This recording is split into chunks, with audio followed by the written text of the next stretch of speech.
સોમનાથ કિચનમાં આપ સૌનું હાર્દિક સ્વાગત છે. તો આજે આપણે બનાવવાના છે સમોસા. તો સમોસાનો એકવાર તો વિડીયોને આપણે ઉતારી લીધો છે, પણ આ થોડાક ડિફરન્સ છે. પટ્ટી સમોસા છે. તો એના માટે મેં મેંદો લોટ ચાળી લીધો છે અને 2-3 ચમચા જેટલું નાના ચમચા જેટલું મોણ નાખ્યું છે. સ્વાદ અનુસાર નમક નાખશું.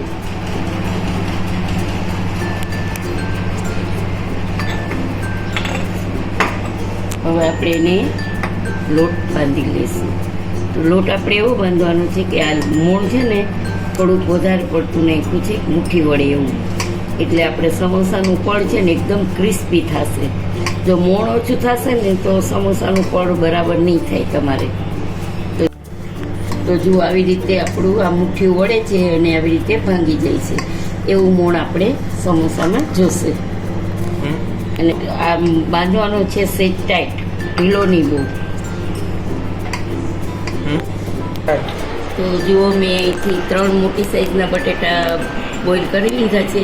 તો એને આપણે એકદમ છુંદો નથી કરવાનો અને આવી રીતે આમાં પીસીસ કરી અને નાના નાના એવો આમ મિક્સ કરવાનું છે.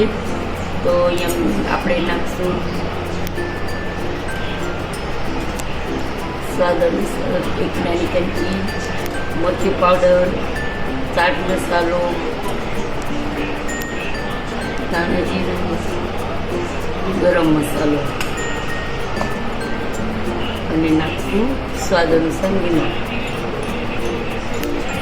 આપણે મિક્સ કરી લઈશું.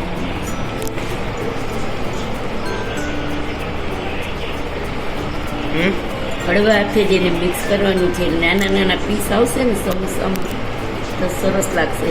આની પહેલાં આપણે વિડીયો બનાવ્યો હતો ત્યારે આલુ મટર સમોસા બનાવ્યા હતા. આજ વખતે એકદમ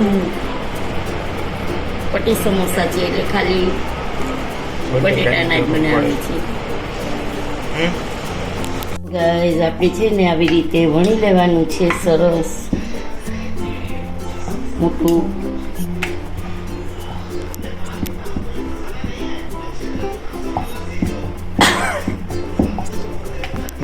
એટલે આવી રીતે લંબગોળ જ વણવાનું છે. તો જોઈ શકો છો આવી રીતે આપણે વણી લીધું બરાબર. પછી હવે આપણે અહીંથી માવો લઈ અને સિલિન્ડર શેપ આપી દઈશું આપણે ગોળ. તો આવી રીતે ગોળ આપી દઈશું.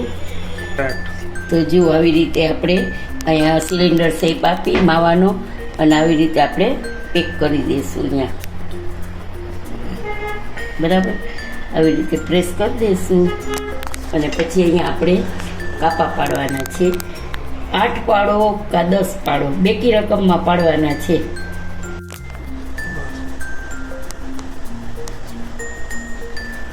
આપણે 8 પાડ્યા છે.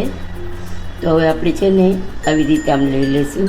બીજાને આપણે આવી રીતે આમ પ્રેસ કરી દેવાના. ત્રીજાને આવી રીતે, ચોથાને આવી રીતે, પાંચમાને આવી રીતે આમ ક્રોસમાં તમારે કરી દેવાનું થશે. તો જુઓ આપણે અહીંયા બધાને થોડુંક પ્રેસ કરી દઈશું આપણે, એટલે આપણું સમોસું તૈયાર છે. તમને ઓલા સમોસામાં થોડુંક પ્રોબ્લેમ થતી હોય તો આપણે આવી રીતે સમોસા નવા થોડાક ડિફરન્સ બનાવ્યા છે. ગાઈઝ આપણું તેલ સરસ આવી ગયું છે. તો આપણે તળી લઈશું.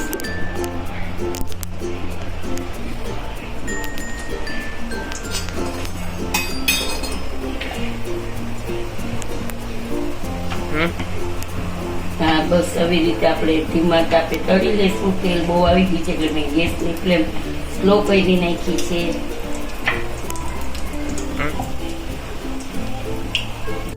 તો જો ગાઈઝ આપણા સમોસા તૈયાર છે, તળાઈ ગયા છે સરસ મજાના, તમને એકદમ દેખાય છે. હવે આપણે એને કાઢી લઈશું.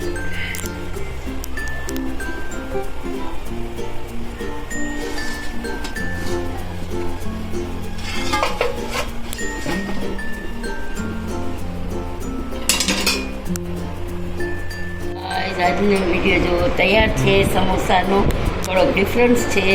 તો આજનો વિડીયો તમને કેવો લાગ્યો તે જરૂરથી જણાવજો. સબસ્ક્રાઈબ કરજો, લાઈક કરજો, શેર કરજો અને કમેન્ટ કરજો. જય શ્રી કૃષ્ણ.